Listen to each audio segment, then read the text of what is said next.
Well, welcome back into the cottage garden here in Blakeney in North Norfolk on the coast, and we're going to show you our Japanese anemones today and run you through deadheading these to keep them in flower all summer long.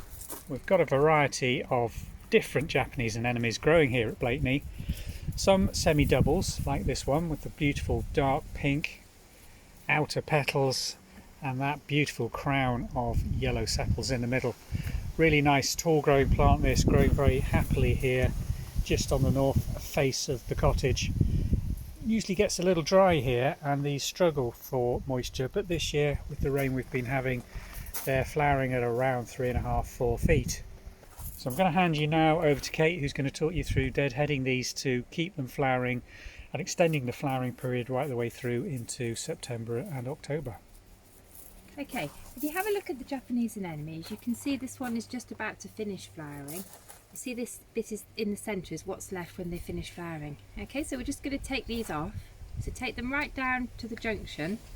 Have a look at this one down here. They do look very similar to the buds, isn't it? So it is worthwhile just concentrating. You focus in on that? Focus in on them, if I can get the camera to focus in on the seed heads. Very different from the actual buds that form.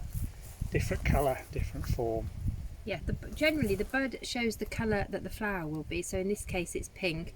If it was a white Japanese anemone, the bud would appear white, whereas the centre is always yellow. Whichever variety of Japanese anemone you're deadheading, the centres always look the same.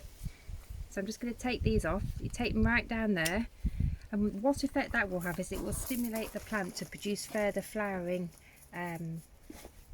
further flowers like this and produce more of these. Once all of these flowers on here have flowered, I will deadhead it back to here. Okay, and then that will stimulate more growth from here, and eventually when all of this has flowered, I'll take it even lower down and that will stimulate growth from the base. You can see that there are actually spikes coming up from lower down on the crown of this plant, which will form the flowering stalks later on in the season. Take that one out. Okay, after I've deadheaded it, I'm going to give it a liquid feed because that will help the plant to strengthen the plant and produce more flowers. I'll carry on doing this all through August, September and October, and in fact by doing this I've sometimes even managed to have the Japanese anemones still producing flowers right up till December in a mild year. Now we've moved over now onto a different variety, this rather well established clump of Japanese anemone that's been growing here for about 10 years, maybe longer actually. This one's 15. Single variety as opposed to the doubles we've shown you before, but the principle here is just the same. These, because it's multi-stemmed, the actual flowering stalks are much shorter and they're much tightly formed around this, so it's a little tricky just getting your snips in to remove some of the dead heads. Just show you Kate doing that on this one. We've got a few left to do there. Again, we're looking for these yellow seed heads to be removed. We don't actually want it to form seeds, so we're actually taking it off. Which are quite distinct from the flowering buds with a different colour as we've shown you before.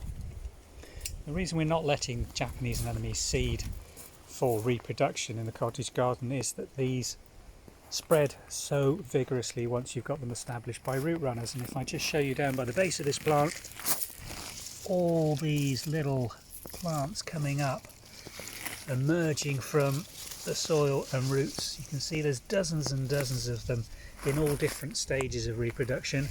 Some from last year have even formed plants sufficient to have a good crop of flower on, so you can actually see that these are true Japanese anemones from the parent, identical flower, colour and form. But these can be dug up at any time of year if you keep them moist and well watered, but ideally it's best to do these when the flower's not in full growth and flower like this, so any time between October and around March to reproduce your Japanese anemones and move them through to an area where you want to get a further plant established. So hopefully that's given you some guidance on both keeping these plants in flower and in increasing your stock of Japanese anemones, and it's a well worth plant to grow with these beautiful spikes of flower from August right the way through to, as Kate says, first frosts and beyond if you're lucky in a sheltered position. I'm just going to show you one further bit of the pruning process. You can see these stems at the back here have actually finished the flowering. So Kate's going to show you how far she would cut these back. You can see that at this you could take them back break to on the there. leaf. You could even take them further. I think I'm going to take that much further and completely take that one out. Take them further out, which will invigorate the plant to produce further stems, which will come up later in the season and extend the flowering season even further. So a good tip there. A little windy today, so I'm just going to end this video there, and hopefully you've got some good tips for growing these plants yourself at home.